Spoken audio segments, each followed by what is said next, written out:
Alright, I'm here to review the 5 different types of factoring for your Chapter 8 test.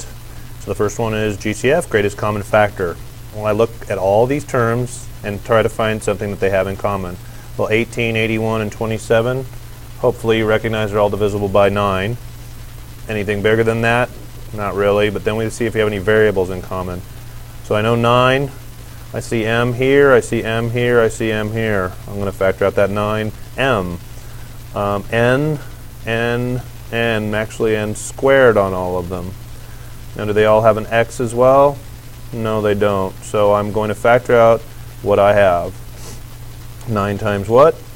2 is 18. Do I need another m? No. Do I need n squared? No. But what do I need? X squared. 9 times 9 is 81. I don't need the m. I don't need the n squared. I just need an x. And 9 times positive 3 is positive 27. I don't need the m. I don't need the n squared. So actually that's it. I'm done. Now I could check to see if this is factorable, see if I'm finished.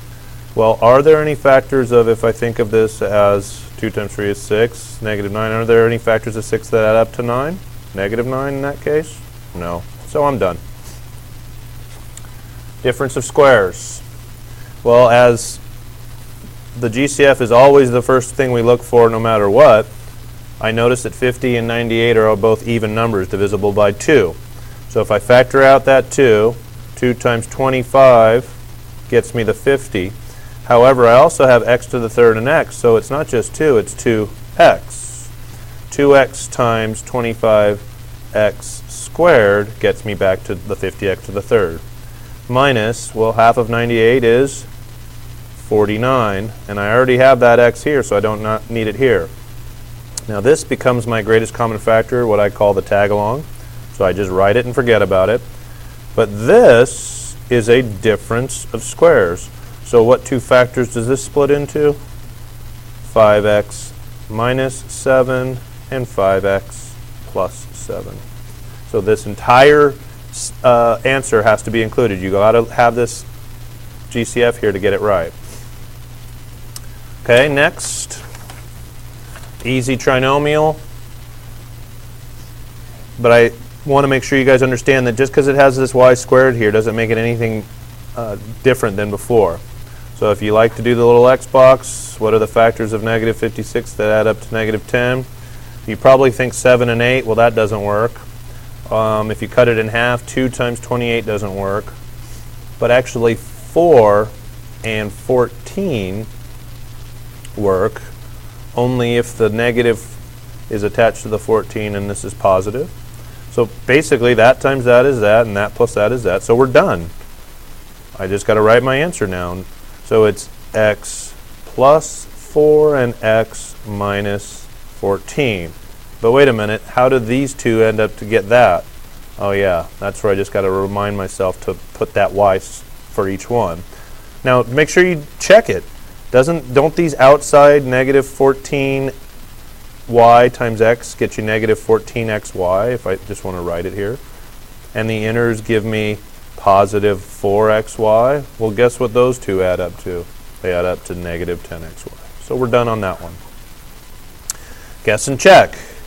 Well, I'll do it the easy way, which I think is just guessing and checking, and I'll show you the other way. So the easy way to me is just to set up your two parentheses and try to think of the factors of 3, and 3x and x are the only factors of 3 that will work for that. Now for 10, I see that it's negative, and I got to have them somehow add up to positive 1. So if I think of 5 and 2, if I think of this 5 and this 2, these two would be 15 and this would be 2x. There's no way I can get those to work. But what if I put 2 and 5? And I already know this is going to work.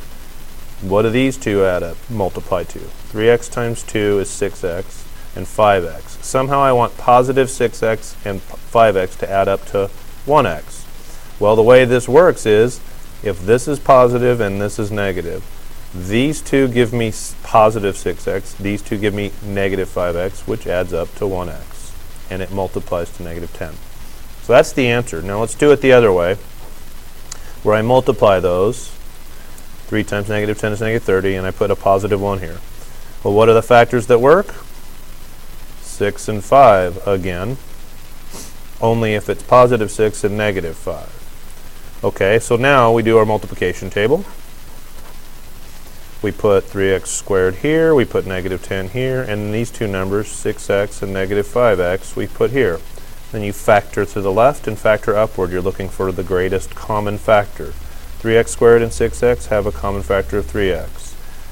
Negative 5x and negative 10 have a common factor of negative 5. And if you go upward, the only common factor in this column is x, and the only common factor in this column is 2. Well, if I rewrite this as the product of two binomials, you get 3x minus 5 and x plus 2. And finally, the last one is factoring by grouping. First thing you should do is just look for all four terms, see if they have a common factor, which they don't. So then you're going to group them into pairs. Just 10x squared and 2x have a common factor. 2x it is. So 2x times 5x would get me that, plus 2 times, well, 1, well, x, so just y, really. Now over on the other side, the common factor here is, as you can see, just w. So if I factor out a w, I get left with 5x, and I get left with y. And since this whole binomial is a common factor, I factor out that binomial, 5x plus y, leaving me with what's left, which is 2x plus w. And remember how you can check your work. If you FOIL this out, what's 5x times w? 5xw. How about 5x times 2x is 10x squared. How about 2x times y? 2xy. And if I do y times w, I get yw. I've just checked that my answer is correct. And that's the review of factoring.